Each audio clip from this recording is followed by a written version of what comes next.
Hello friends, आपका स्वागत है मेरे YouTube channel VN pharma lectures में। आज मैं आप लोगों के लिए लेके आया हूँ डोजेस फॉर्म के डिफिनीशन, उसके क्लासिफिकेशन और उसके एग्जाम्पल्स। तो स्टार्ट करते हैं आज की क्लास डोजेस फॉर्म के लिए, ठीक है। तो सबसे पहले हम स्टार्ट करेंगे कि डोजेस फॉर्म होते क्या हैं। तो डोजेस फॉर्म एक तरह का कैरियर या मीडियम होता है जिसके द्वारा हम किसी भी ड्रग मॉलिक्यूल को बॉडी के अंदर जो साइट ऑफ एक्शन है वहां तक पहुंचाने का काम करते हैं। जो हमारे बॉडी के अंदर ड्रग मॉलिक्यूल पहुंचता है वो थ्रू डोजेस फॉर्म ही पहुंचता है, ठीक है।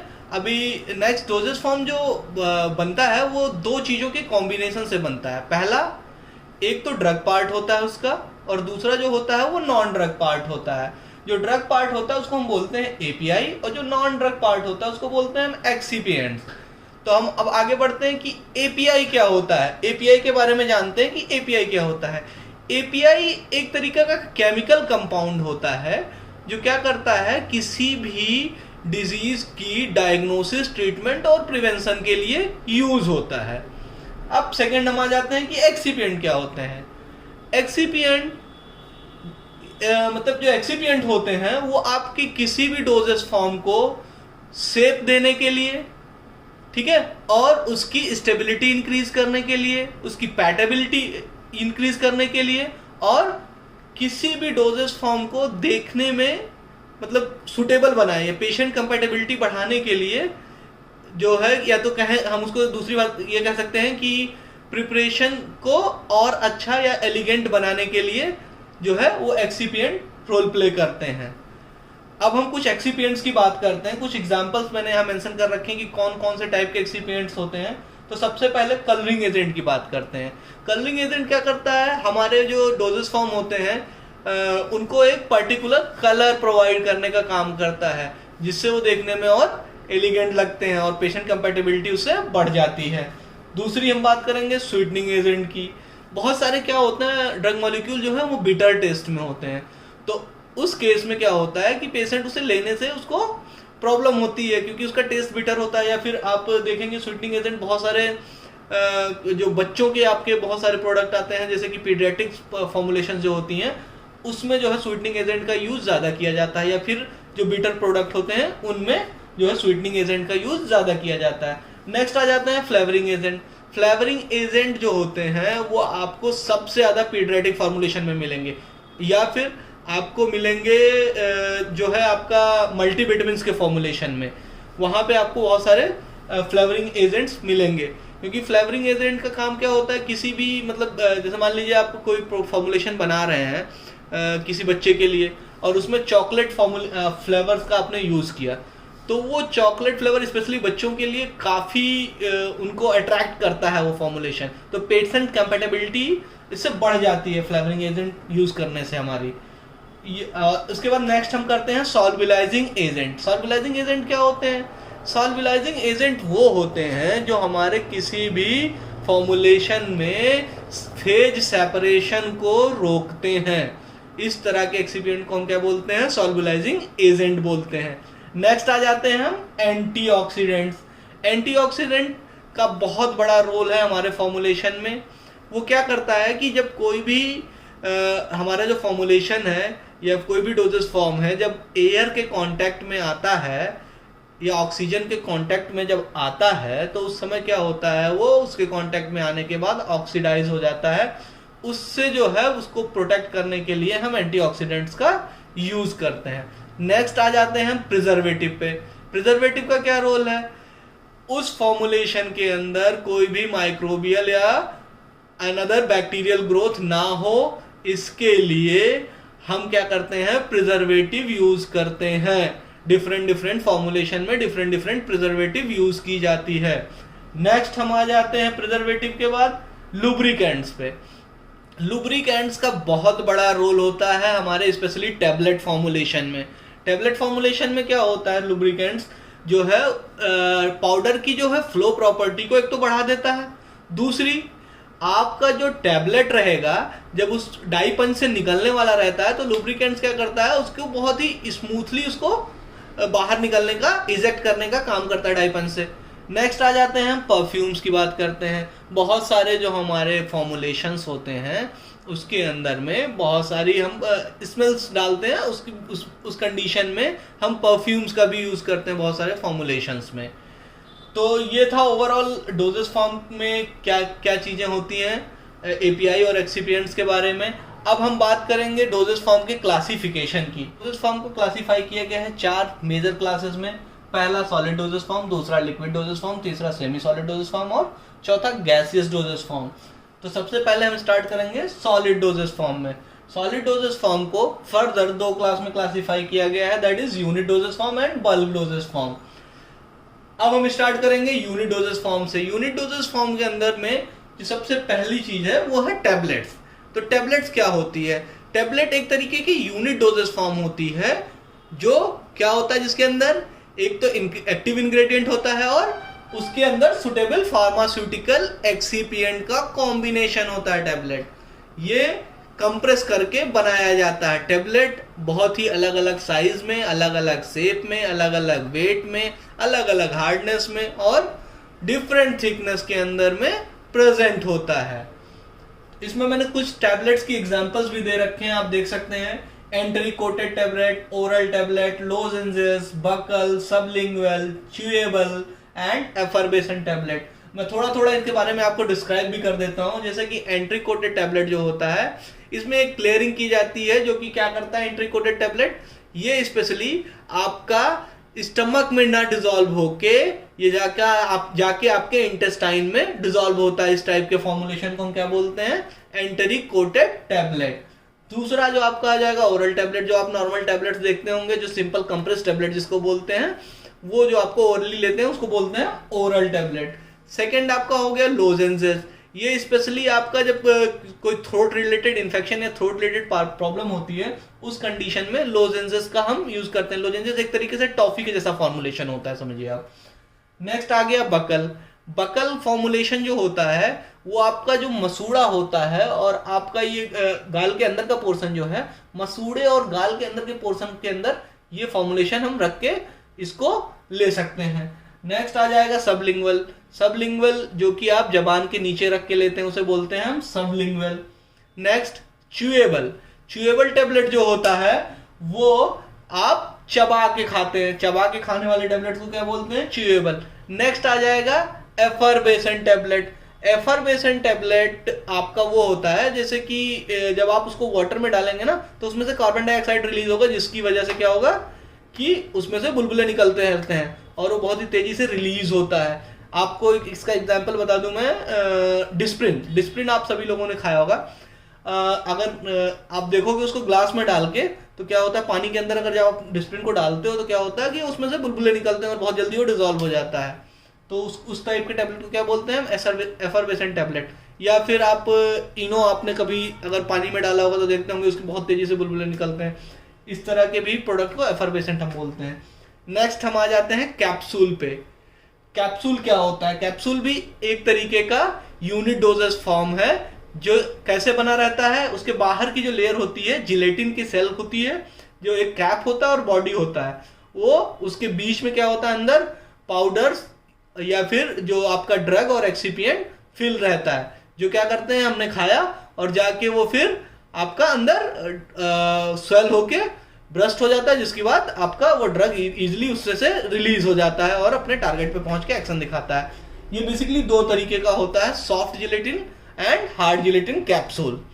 आपको मैंने यहाँ पे एग्जांपल भी दे रखा है हार्ड जिलेटिन और सॉफ्ट जिलेटिन कैप्सूल का। सॉफ्ट जिलेटिन तो मोस्ट प्रोबेबली सब लोग जानते होंगे, क्योंकि पुदीन हरा अगर आप लोगों ने देखा होगा, ग्रीन कलर की छोटी सी कैप्सूल आती है, या फिर विटामिन आते हैं, विटामिन ए के बहुत सारे कैप्सूल आते हैं, वो आपके सॉफ्ट जिलेटिन के एग्जाम्पल हो गए।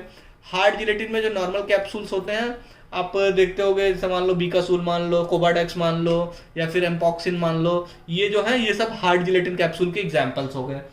नेक्स्ट आ जाते हैं हम पिल्स पे बात करते हैं। पिल्स क्या होता है? पिल्स जो है राउंडेड शेप में आपका सॉलिड डोजेज फॉर्म है, जिसके अंदर क्या होता है कि हमारा मेडिकामेंट या ड्रग प्रेजेंट होता है, ठीक है। और आजकल इसका यूटिलाइजेशन बहुत ही कम हो रहा है पिल्स का वैसे। और आपको ये जो बेसिकली इसका एग्जांपल अगर बात करें तो जितनी कॉन्ट्रासेप्टिव्स मेडिकेशंस आते हैं वो पिल्स फॉर्म में ज़्यादा आते हैं। तो ये था आपका यूनिट डोजेस फॉर्म ओवरऑल। अब हम स्टार्ट करेंगे बल्क डोजेस फॉर्म की बात करेंगे। बल्क डोजेस फॉर्म में डस्टिंग पाउडर आपका ये क्या होता है, इसमें बहुत ही फाइन पाउडर पार्टिकल्स जो होते हैं ना सॉलिड ड्रग के साथ में मिक्स किए रहते हैं और उसको हम इंटरनली और एक्सटर्नली दोनों तरीके से यूज करते हैं। अब उसके बाद आ जाते हैं ग्रेन्यूल्स पे। ग्रेन्यूल्स जो होते हैं वो आपके क्या होते हैं, ये सॉलिड ड्राई एग्रीगेट्स होते हैं पाउडर के, ठीक है, पाउडर के जो हैं ये सॉलिड ड्राई एग्रीगेट्स होते हैं। ये एक तरीके से आप इसको सिंगल डोज में भी यूज कर सकते हो, बहुत सारे आपके सिंगल डोज में भी आते हैं, ये यूनिट डोज में भी आते हैं, बट ये बल्क में ज्यादा आते हैं। और ये दो तरीके के मेजरली होते हैं, एफर्वेसेंट और नॉन एफर्वेसेंट टाइप के। एफर्वेसेंट और नॉन एफर्वेसेंट मैंने आपको भी यहाँ पे बताया था एफर्वेसेंट टेबलेट में कि आप जब इनको वाटर के अंदर डालोगे तो इसमें से आपको कार्बन डाइऑक्साइड बाहर निकलती है जिसकी वजह से बुलबुले का फॉर्म करता है और बहुत ही तेजी से आपका ऊपर की तरफ बढ़ता है। और नॉन एफर्वेसेंट जस्ट जो नॉर्मल आप डालोगे और डिजोल्व कर दोगे घुल जाएगा, उसमें कोई भी आपका ऐसा फॉर्मुलेशन नहीं होगा, फॉर्मेशन ऐसा नहीं होगा। नेक्स्ट आ जाते हैं ईयर पाउडर्स। ईयर पाउडर्स जो होते हैं उनका हम स्पेशल यूज ईयर के अंदर जो लोकल इन्फेक्शन या फिर जो लोकलाइज प्रॉब्लम होती है उसमें क्या करते हैं, हम पाउडर्स के अंदर मेडिकामेंट रहता है जो कि जाता है और उस पर्टिकुलर प्लेस को ईयर के अंदर में आप इसको यूटिलाइज करते हैं। Next similarly ophthalmic powder. Ophthalmic powder आज के टाइम में थोड़ा सा कम यूज हो रहा है, बट ऑप्थेल्मिक पाउडर्स की भी फॉर्मुलेशन बनाए जाते थे जो कि आइज के अंदर में वहाँ पे लोकल इफेक्ट के लिए यूज किए जाते थे। मेडिकामेंट को बहुत ही फाइन पार्टिकल्स में डाल के बना के इसको आइज के अंदर में डाला जाता था। नेक्स्ट आ जाता है टूथ पाउडर की बात। टूथ पाउडर जिसको हम डेंटिफ्राइसिस भी बोलते हैं, टूथ पाउडर का वर्क क्या होता है कि ये आपका दांतों को साफ करने के लिए, जैसे टूथपेस्ट होता है उसी तरीके से टूथ पाउडर भी होता है। जैसे कि आप लोग जानते होंगे डाबर का आता है टूथ पाउडर और बहुत सारी कंपनियों के भी टूथ पाउडर आते हैं जो कि क्या करते हैं टूथ की क्लींजिंग के लिए वर्क करते हैं। नेक्स्ट हम आ जाते हैं, बात करते क्या होते हैं, स्नब्स जो है वो बहुत ही फाइन पाउडर होते हैं जिनको हम क्या करते हैं मेडिकामेंट के साथ में मिक्स किए रहते हैं और उसको इनहेल किया जाता है नोज के थ्रू, ठीक है। और ये स्पेशल डीकंजेशन के एक्शन के लिए मेन स्नब्स का यूज होता है। अब नेक्स्ट हम आ जाते हैं इंसेफ्लेशन पे।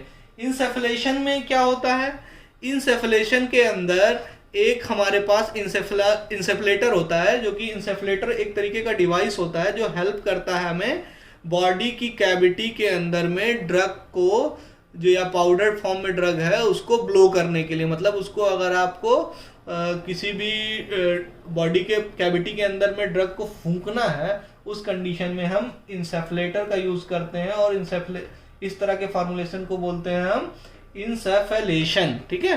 इंसेफेलेशन इस तरह के फॉर्मुलेशन को बोलते हैं। और कौन कौन सी कैविटी में इसको यूज करते हैं, बेसिकली एग्जांपल के तौर पे अगर देख लें तो इसमें नोज, ईयर और थ्रोट में हम इस तरह के फॉर्मुलेशन का यूज करते हैं।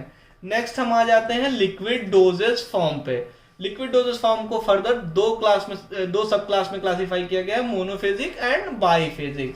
तो हम सबसे पहले स्टार्ट करेंगे मोनोफेजिक में। मोनोफेजिक के अंदर में जो सबसे पहला फॉर्मुलेशन है वो है ड्रॉप्स। तो ड्रॉप्स क्या होते हैं, ड्रॉप एक तरीके का सॉल्यूशन होता है जिसके अंदर में या तो एक से ज्यादा सॉल्यूट जो है वो सॉल्वेंट के अंदर में मिले रहते हैं। ड्रॉप कैसा सॉल्यूशन होता है जिसके अंदर में एक से ज्यादा सॉल्यूट सॉल्वेंट के अंदर मिक्स होते हैं। और इसमें आप देखे होंगे जो इसका फॉर्मुलेशन होता है इसके ऊपर में ड्रॉपर लगा रहता है जो कि आपका उस फॉर्मुलेशन को आपको कैसे देना है उसको मेजर करने के लिए ड्रॉपर रहता है। स्पेशली पीडियाट्रिक केस में ड्रॉपर का यूज ज्यादा होता है, जो ड्रॉप्स आते हैं पीडियाट्रिक केस में। और इसके और भी एग्जांपल हैं, ईयर ड्रॉप्स, आई ड्रॉप्स, नसल ड्रॉप्स, ओरल ड्रॉप्स जिसको बोलते हैं। तो ये हो गया आपका ड्रॉप्स। अब हम बात करेंगे इलिक्जर की।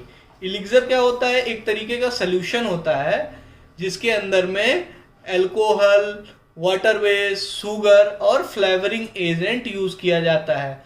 ये स्पेशली उन पेशेंट्स के लिए यूज़ किया जाता है जो, जैसे मान लीजिए पीडियाट्रिक पेशेंट्स और जीड्रेट्रिक पेशेंट्स के लिए ये ज़्यादा यूज़ किए जाते हैं, क्योंकि इस कंडीशन के पेशेंट जो टैबलेट को निगल नहीं पा रहे हैं या सॉलो नहीं कर पा रहे हैं, उस तरीके के पेशेंट को हम क्या देते हैं, एलिक्सर देते हैं। ठीक है, नेक्स्ट आ जाते हैं हम लोशंस पे। लोशन और लिनीमेंट में बहुत सिमिलरिटी है, बस लोशन क्या होता है, उसके अंदर में आपको जो भी आपका मटेरियल रहेगा उसको आपको बॉडी के अंदर अप्लाई करना है, और अप्लाई करने के बाद उसको फ्रिक्शन देने की ज़रूरत नहीं, कि मतलब उसको रगड़ने की ज़रूरत नहीं है। बट लिनीमेंट के केस में क्या होता है कि वो आपका जो भी मटेरियल रहेगा, जो भी मटेरियल आप यूज़ करेंगे, उसको थोड़ा सा फ्रिक्शन देंगे तभी जाके वो स्किन के ऊपर अप्लाई होगा। लोशन के केस में क्या होगा, विदाउट फ्रिक्शन वो अप्लाई हो जाएगा। ये डिफरेंस होता है लोशन और लिनीमेंट में, बहुत ही स्मॉल सा डिफरेंस है। नेक्स्ट आ जाते हैं हम गार्गल्स। गार्गल्स क्या होता है, ये थिकर सोल्यूशन फॉर्म में आपको प्रेजेंट होता है। इसका जो कंसंट्रेशन होता है थोड़ा सा हाई होता है, और ये आपका स्पेशली थ्रोट इन्फेक्शन के केस में यूज़ किया जाता है स्पेशली।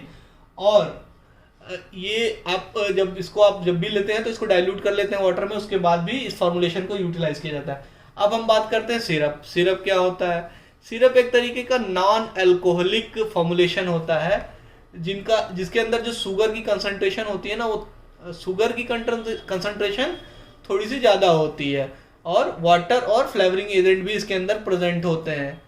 तो ये क्या होता है कि ये थोड़ा सा ज़्यादा स्वीट भी होता है और विस्कस भी होता है। अगर आप कंपेयर कर लें इलिक्सर से, तो इलिक्सर से ज़्यादा स्वीट भी होता है और विस्कस भी होता है। अब हम बात करते हैं लिंक्टस की।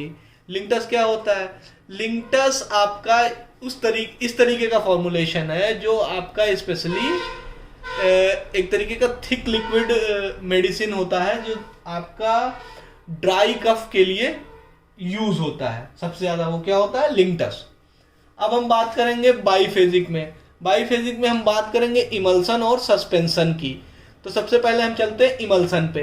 इमल्सन क्या होता है, इमल्सन एक तरीके का डिस्पर्सन सिस्टम होता है जिसके अंदर दो इमिसिबल लिक्विड एक साथ प्रेजेंट होते हैं। जैसे कि आपको एक एग्जांपल के तौर पे बता दूं, एक oil in water and water in oil. जैसे कि आप बता दें, आपको मैं एक एग्जांपल का बताता हूँ, कॉड लीवर ऑयल इमल्सन।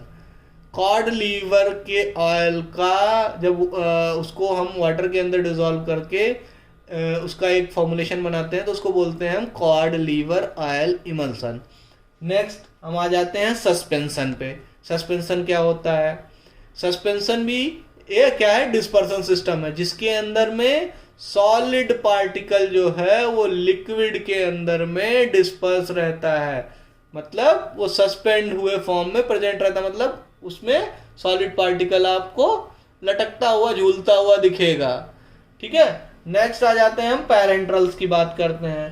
पैरेंट्रल्स में क्या होता है, बहुत सारे आपने इंजेक्शंस देखे होंगे वो पैरेंट्रल्स के अंदर में आ जाते हैं। उसमें आपने देखा होगा कि बहुत सारे इंजेक्शन क्या होते हैं, डायरेक्ट वायल्स के अंदर प्रेजेंट होते हैं, और कुछ क्या होते हैं उसमें आपने देखा होगा कि अलग से हम वाटर को ऐड करते हैं, फिर उसको डिजोल्व करते हैं, फिर उसके बाद आप उसको इंजेक्ट करते हैं बॉडी के अंदर में। तो ये अलग अलग डिफरेंट लिक्विड डोजेस फॉर्म के फॉर्मुलेशन थे। तो हम स्टार्ट करते हैं semi solid doses form. Semi solid doses form में सबसे पहले स्टार्ट करेंगे ऑइंटमेंट्स का। ऑइंटमेंट क्या होता है, एक तरीके का सेमी सॉलिड डोजेस फॉर्म होता है जिसके अंदर में ऑयल बेस्ड प्रिपरेशन होता है, और इसको हम डायरेक्टली स्किन के ऊपर या म्यूकस मेम्ब्रेन के ऊपर अप्लाई कर सकते हैं। जिसका एग्जांपल लेंगे अगर हम ऑइंटमेंट का, तो ऑइंटमेंट के एग्जांपल में आपको मिल जाएंगे नाइट्रोग्लिसरीन के ऑइंटमेंट आते हैं, आपके लिडोकेन के ऑइंटमेंट आते हैं। सेकंड हम आ जाते हैं क्रीम्स पे। क्रीम्स को जो क्रीम फॉर्मुलेशन होता है ये बेसिकली आपका टॉपिकल यूज़ के लिए होता है, जिसके अंदर आपका मेडिकामेंट को डाल के इसका फॉर्मुलेशन किया जाता है। ये बेसिकली इसको दो कैटेगरी में जो इसके दो सब क्लास हैं उसमें इसको क्लासीफाई किया गया है। पहला जिसमें है आपका water in oil and second one है ऑयल इन वाटर। तो इसका एग्जांपल मैं ले लेता हूँ।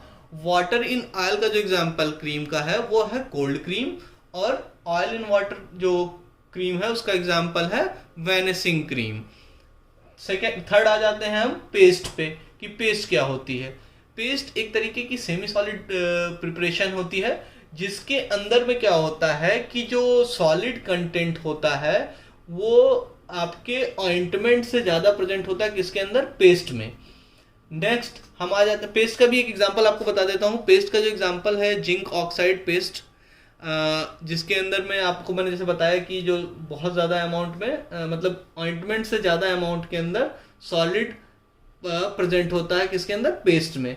नेक्स्ट आ जाते हैं जेलीज में, कि जेलीज क्या होती हैं। जेलीज जो होती हैं फॉर्मुलेशन वो ट्रांसपेरेंट या ट्रांसल्यूसेंट सेमी सॉलिड प्रिपरेशन होती हैं जिसका हम यूज एक्सटर्नली करते हैं। इसका एग्जांपल अगर लें जेली का, तो जेली का जो एग्जांपल होगा वो होता है benzoyl peroxide gel. Benzoyl peroxide gel जो है वो जेली का एग्जांपल है। नेक्स्ट हम आ जाते हैं सपोस्ट्री पे। सपोस्ट्री क्या होती है, तो सपोस्ट्री एक तरीके की सेमी सॉलिड फॉर्मुलेशन होती है जिसका जो हमारा शेप होता है इस तरीके से बना हुआ होता है कि जो इजीली हमारी बॉडी की कैविटी के अंदर जाके फिट हो सके। तो सपोस्ट्री जो होती है उसका हम इसको स्पेशली हम जो रेक्टम होता है उसके अंदर में या एनस से इंसर्ट कराते हैं इसको, और वहां पे जाके वो धीरे धीरे मेल्ट होके जो है ड्रग को रिलीज करता है और अपना एक्शन दिखाता है। उस तरीके के फॉर्मुलेशन को हम सपोस्ट्रीज बोलते हैं। नेक्स्ट आ जाता है पेसरीज। पेसरी भी एक तरीके का स्पेशलाइज्ड फॉर्मुलेशन है जिसमें क्या होता है कि इसका जो हम शेप बनाते हैं वो इस तरीके का बनाते हैं कि जो है ये जाके वेजाइना के अंदर में इजीली इंसर्ट हो जाए और वहां पे वो धीरे धीरे अपना लोकल इफेक्ट दे मेडिकेशन को रिलीज करते हुए। और थर्ड लास्ट वन आ जाएगा आपका बुगीज। बुगीज क्या होता है, बुगीज एक तरीके का आपका सिलेंड्रिकल इंस्ट्रूमेंट जैसा होता है जिसके अंदर आपका मेडिकामेंट लगा रहता है और इसको आप स्पेशली जैसे आपका ईसोफेगस हो गया या फिर यूरेथ्रा हो गया वहां पे कोई ड्रग आपको अप्लाई करना है तो वो हम थ्रू बुगीज इस चीज को अप्लाई करते हैं। नेक्स्ट आ जाएगा आपका gaseous doses form. Gaseous doses form के अंदर में आपके दो पार्ट हो जाएंगे, इनहेलर्स एंड एरोसोल्स। तो सबसे पहले हम बात करेंगे इनहेलर्स की। क्या होते हैं इनहेलर? इनहेलर्स जो होते हैं उसके अंदर में आप बहुत देखेंगे बहुत ही फाइन पार्टिकल्स प्रेजेंट होते हैं जिसको हम क्या करते हैं, इनहेल करते हैं थ्रू नोज या फिर थ्रू माउथ। आपने देखा होगा स्पेशली अस्थमेटिक पेशेंट जो होते हैं उनके पास पंप रहता है, इनहेलर पंप्स। वो क्या करते हैं, उसको अपना टाइमली वो लेते रहते हैं, थ्रू नोज लेंगे या थ्रू माउथ लेंगे। नेक्स्ट हम आ जाते हैं एरोसोल्स पे। एरोसोल क्या होते हैं? एरोसोल जो प्रिपरेशन होता है वो एक तरीके का प्रेशराइज कंटेनर में प्रेजेंट होता है। एरोसोल का आपको एग्जांपल में बता दूं, जैसे कि परफ्यूम्स, डीओज वगैरह जो आते हैं वो आपका एरोसोल हो गया आपका। उसके अलावा वोलिनी के जो स्प्रेज आते हैं या फिर मूव के जो स्प्रे आते हैं वो सारे एरोसोल में आ जाएंगे। तो ये आपका ओवरऑल डोजेस फॉर्म का क्लासिफिकेशन, और डोजेस फॉर्म में आपका डोजेस फॉर्म में क्या चीज़ें होती हैं, एपीआई और एक्सीपिएंट, और एक्सीपिएंट और एपीआई दोनों को एक्सप्लेन कर दिया मैंने, और डोजेस फॉर्म की क्लासिफिकेशन को एक्सप्लेन कर दिया। होपफुली ये आपके लिए डोजेस फॉर्म का वीडियो जो होगा काफ़ी पसंद आएगा आप लोगों को। अपना सुझाव जरूर दीजिएगा कमेंट बॉक्स में जाके, और जिन मेरे फ्रेंड्स ने इस चैनल को अभी तक सब्सक्राइब नहीं किया है वो जाके इस चैनल को सब्सक्राइब करें और बेल आइकन को जरूर प्रेस कीजिएगा जिससे कि अगला वीडियो जब मैं भी आप डालूं तब आपको ये नोटिफिकेशन मिले कि मेरा वीडियो आ चुका है। ठीक है, थैंक यू, धन्यवाद। आप जुड़े रहिए हम तक। Thank you so much.